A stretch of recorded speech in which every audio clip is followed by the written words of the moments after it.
a importância da fisiologia para o exercício clínico, para a atuação como médico, como profissional? Essa é uma pergunta muito frequente quando os alunos chegam a esse primeiro impacto do que é a disciplina de fisiologia, tão comum nos cursos de saúde. Para quem não me conhece, eu sou o professor Atílio, sou médico veterinário, mestre e doutor em patologia experimental e comparada. No meu canal aqui eu falo sobre a sua formação acadêmica, falo sobre curiosidades animais. Vocês podem me encontrar em todas as redes vizinhas e nessa rede. Deixe seu like, seu comentário, acompanhe. Se você tiver alguma sugestão de algo que você queira que eu fale, comenta aqui embaixo para que eu possa gravar um comentário sobre o assunto de seu interesse. Fisiologia, essa é a primeira dúvida. Que raios é isso? Fisiologia é o estudo do indivíduo, das funções, dos sistemas funcionando dentro da normalidade. É nós compreendermos como as coisas funcionam dentro da normalidade no indivíduo que está saudável. Então é uma disciplina de altíssima complexidade, porque nós estamos falando de como entender o funcionamento cardíaco, como entender o sistema nervoso, o funcionamento do sistema nervoso, o funcionamento do sistema digestório e assim por diante. Nós estamos falando de compreender todo um sistema biológico altamente complexo, para daí nós conseguirmos chegar ao ponto de trabalhar com a patologia. A patologia é o estudo da doença, não é sinônimo de doença. Patologia é o estudo da doença. Então, quando você está trabalhando na clínica, você consulta o paciente sobre o histórico e você vai solicitar diversos exames. E quando você olha esses exames, você precisa saber o que é o normal. E não é somente comparar com um valor de referência, é compreender se aquilo representa uma normalidade, se aquilo condiz com aquela clínica, com todo o histórico, para que você consiga traçar um tratamento. Então você avalia o indivíduo comparando o saudável e o alterado. Você está trabalhando ao mesmo tempo com a fisiologia e obrigatoriamente com a patologia. E é muito fácil a gente extrapolar em vários sistemas a utilidade. Nós temos aí cardiologia, endocrinologia e neurologia como grandes exemplos. E querem uma ideia disso histórica? Se vocês pensarem lá na fisiologia clássica, lá na filosofia clássica, nem fisiologia, na filosofia clássica, em que os pensadores eles tentavam entender o mundo, eles tentavam entender o ser humano, muitas vezes vinham as ideias, da onde vem o pensamento, onde é a sede das emoções, e daí nasce toda aquela ideia do comportamento, da divisão dos humores, dos líquidos corporais, coisas que as pessoas usam muitas vezes até hoje de forma corriqueira. Surge daí a ideia de que a fonte das emoções era o coração.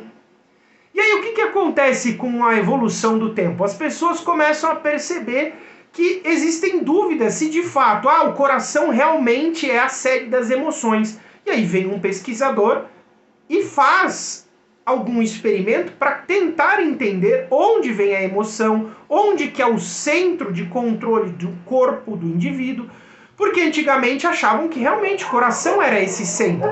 Posteriormente, o que acontece? Nós descobrimos, por meio de alguns experimentos, que é o sistema nervoso que é esse centro de controle.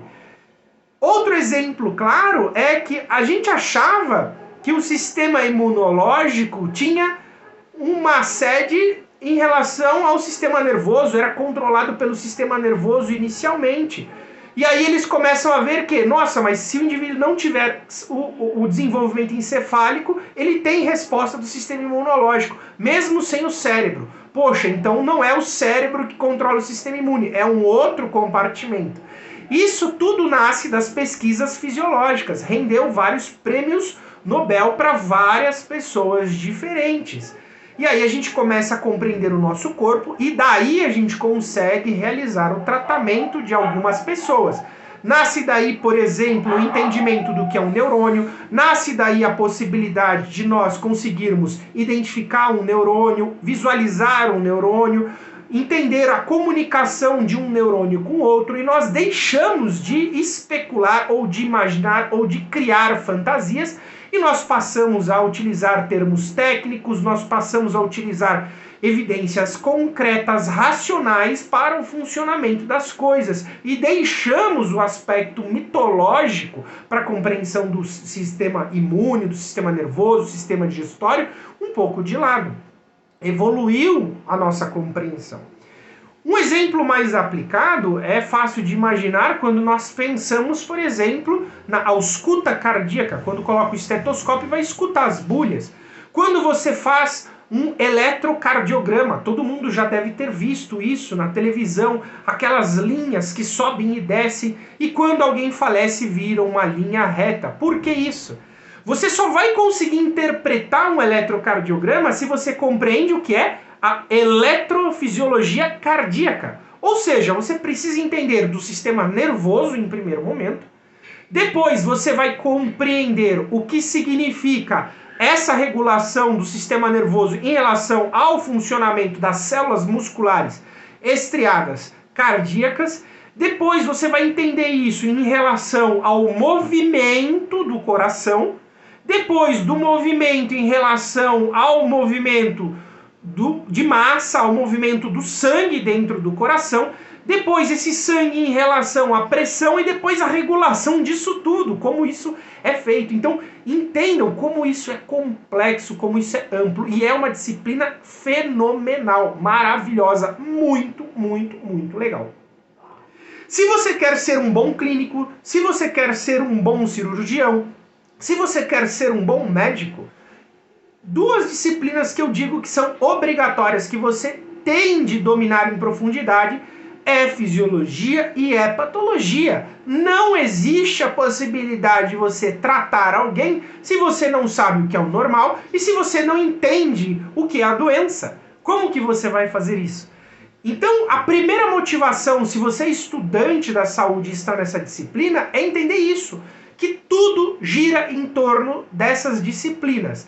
Ah, mas eu acho muito difícil. Parabéns, eu também acho. Eu acho que todo mundo acha difícil. Por que todo mundo encara isso como uma dificuldade?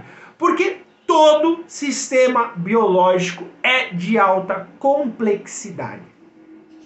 E aí uma dica para você que quer entender um pouco mais disso e um cuidado para você que estuda a fisiologia.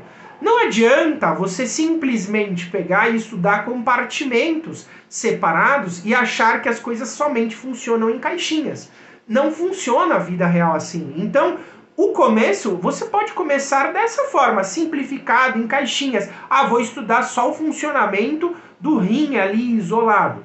Mas a evolução esperada é que você comece a correlacionar os sistemas. Então, qual é a relação do sistema nervoso com o sistema renal, do sistema renal com o sistema circulatório, do sistema circulatório em relação ao sistema pulmonar e assim por diante, para que você consiga fazer uma integração. Antigamente, alguns cursos realmente mantinham isso muito separado, mas hoje a integração é cada vez maior e hoje cada vez maior é a relação do estudo da fisiologia com a patologia. Hoje a gente fala sobre endocrinologia, a fisiologia endócrina, a gente fala sobre o funcionamento do pâncreas endócrino e obrigatoriamente a gente já puxa o diabetes para a compreensão do diabetes mellitus. A gente fala do funcionamento renal, do sistema nervoso e a gente puxa diabetes insípidos. Então já é feita a correlação da fisiologia com a patologia. Porque se você está se formando um médico, você tem que criar o costume, desde o começo do seu curso, a integrar a fisiologia com a patologia. É a única forma de você conseguir ter sucesso em um atendimento clínico. Então, você recebeu lá um exame que quantifica os íons lá que estão circulantes. Ele fala quanto tem de potássio, quanto tem de cloro, quanto tem de magnésio, quanto que tem de sódio, quanto que tem de ureia, quanto que tem de várias outras moléculas maiores, nitrogenadas, proteínas e assim por diante. E aí, o que você faz com isso? Você decora e fala, olha, realmente o potássio está aumentado. Poxa, muito ruim. Então o que eu vou fazer? Ah, eu vou tentar eliminar pelo rim, forçar o rim funcionar somente? Não, não é só isso. Você tem que entender o que significa o potássio. O que implica o potássio no funcionamento de uma célula. Se não tem potássio ou se tem muito potássio, eu modifico todo o funcionamento de uma célula do sistema nervoso, uma célula muscular. E isso implica o quê? Implica o indivíduo simplesmente falecer. É muito sério. Então você tem que compreender o que é o potássio e a relação com todos os sistemas, porque aí você sabe, poxa, o potássio está muito alto, poxa, o coração está funcionando diferente, está batendo diferente. Então isso está correlacionado com um sinal clínico que o paciente apresenta. Nossa, ele está um pouco apático, nossa, o animal ele está lá todo debilitado.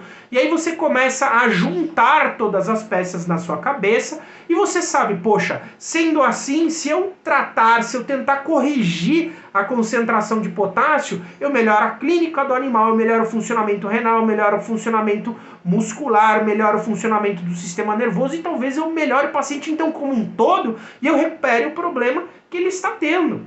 A doença que está chegando para mim durante o atendimento, eu consigo equilibrar e ele volta ao estado saudável. Então, fisiologia é a espinha dorsal de qualquer curso da área de saúde.